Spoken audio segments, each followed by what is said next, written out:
முதல் வாசகம். திருத்தூதர் பணிகள் நூலிலிருந்து வாசகம்.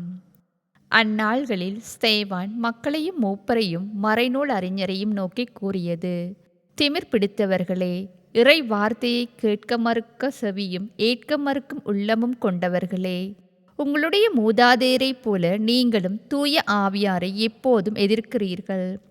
எந்த இறைவாக்கினரைத்தான் உங்கள் மூதாதையர் துன்புறுத்தாமல் இருந்தார்கள்? நேர்மையாளருடைய வருகையை முன் அறிவித்தோரையும் அவர்கள் கொலை செய்தார்கள்.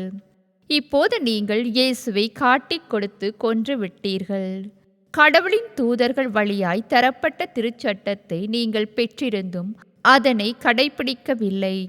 இவற்றை கேட்டவர்கள் உள்ளம் கொதித்தெழுந்து அவரை பார்த்து பற்களை நரநரவென கடித்தார்கள். அவரோ தூய ஆவியின் வல்லமையை நிறைவாய் பெற்று வானத்தை உற்று நோக்கினார்.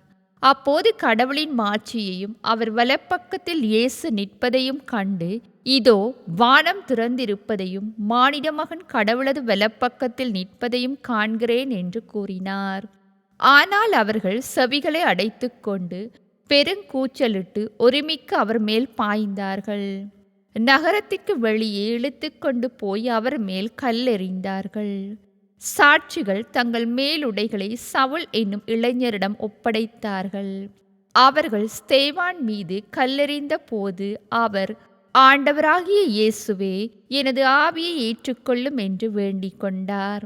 பின்பு முழந்தாள் படியிட்டு உரத்த குரலில், ஆண்டவரே, இந்த பாவத்தை இவர்கள் மேல் சுமத்தாதேயும் என்று சொல்லி உயிர் விட்டார். ஸ்தேவானை கொலை செய்வதற்கு சவுலும் உடன்பட்டிருந்தார். இது ஆண்டவர் வழங்கும் அருள்வாக்கு. தூய யோவான் எழுதிய நற்செய்தியிலிருந்து வாசகம்.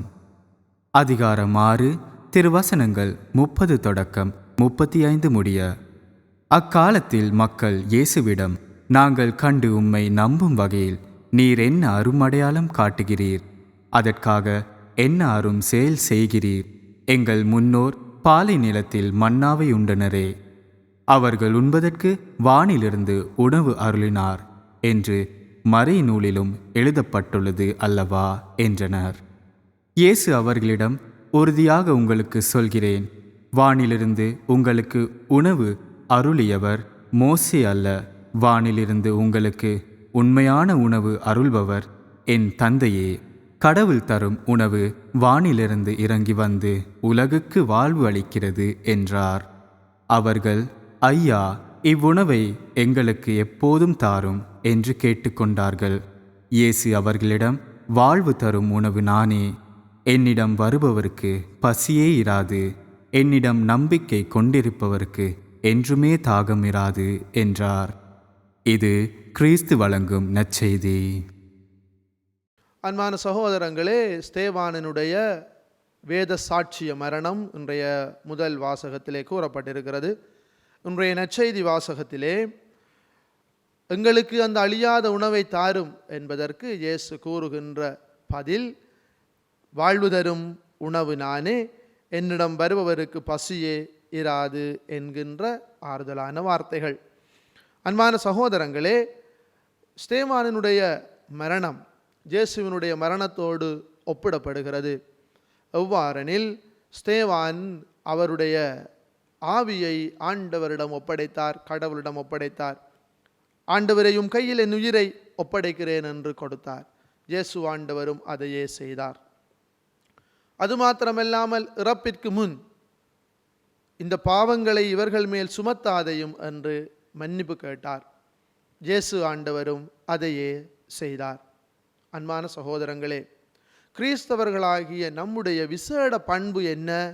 மன்னிப்பதே நம்முடைய விசேட பண்பு. அது மாத்திரமல்லாமல், மன்னிப்பின் வழியாகத்தான் நான் கிறிஸ்தவன் என்கின்ற அடையாள பட்டத்தை நான் மற்றவர்களுக்கு காட்டுகின்றேன். எனவே புனித ஸ்தேவானினுடைய முன்மாதிரியான வாழ்வு எனக்கு இன்றைய நாளிலே உதாரணமாக மாறட்டும். நான் கிறிஸ்துவை சான்று பகர்கிறவன், கிறிஸ்துவை மற்றவர்களுக்கு சொல்லிக் கொடுக்கிறவன். எனவே என் வாழ்வில் நான் மன்னிப்பின் வழியாக நான் கிறிஸ்துவை சார்ந்தவன் என்று இன்றைய நாளிலே காட்டப் போகின்றேன். அதற்கு உறுதி தருவதுதான் அழியாத உணவாகிய இயேசுவினுடைய உடல். எனவே அன்பான சகோதரங்களே, அவருடைய உடலை அனுதினமும் அருந்துகின்ற நாம், அவருடைய உடலை திருப்பலிகளிலே பெற்றுக்கொள்ளுகின்ற நாம் மன்னிக்கின்ற மனப்பான்மை கொண்டவர்களாக மாற இன்றைய நாள் நமக்கு அழைப்பு விடுக்கின்றது. அத்தோடு நாங்கள் உம்மை கண்டுகொள்ளும் வகையிலே அருமடையாளம் செய்யும் என்று அன்று மக்கள் கேட்டார்கள். இன்று நாம் இயேசுவை கண்டுகொள்ள, உயிர்த்த இயேசுவின் பிரசன்னத்தை உணர்ந்து கொள்ள நமக்கு தரப்பட்டிருக்கின்ற சந்தர்ப்பங்கள், சம்பவங்கள், அதிலே எங்களோடு பயணிக்கிறவர்கள், அவர்களோடு நாம் பெறுகின்ற அனுபவங்கள், இவற்றின் வழியாக இயேசு ஆண்டவர் எங்களோடு பயணிக்கிறார் என்றும் அவருடைய வார்த்தை எங்களிலே உறவாடுகிறது என்றும் நாங்கள் கண்டுகொள்ளுவோம். இந்த நாளை புனிதப்படுத்திக் கொள்வதற்கு மன்னிப்பு என்கின்ற இந்த மாபெரும் தெய்வீக பண்பை நாங்கள் அயலிலே இருக்கிறவர்களுக்கு பகிர்ந்து கொள்வோம். அதன் வழியாக ஆண்டவருடைய ஆற்றலும் வல்லமையும் நமக்கு கிடைக்கும். பரலோக ராட்சியம் நமக்காக திறந்து வைக்கப்படும். ஸ்தேவானுக்கு திறந்து வைக்கப்பட்டது போல் இந்த நாள் இனிய நாளாக மாறட்டும். ஆமேன்.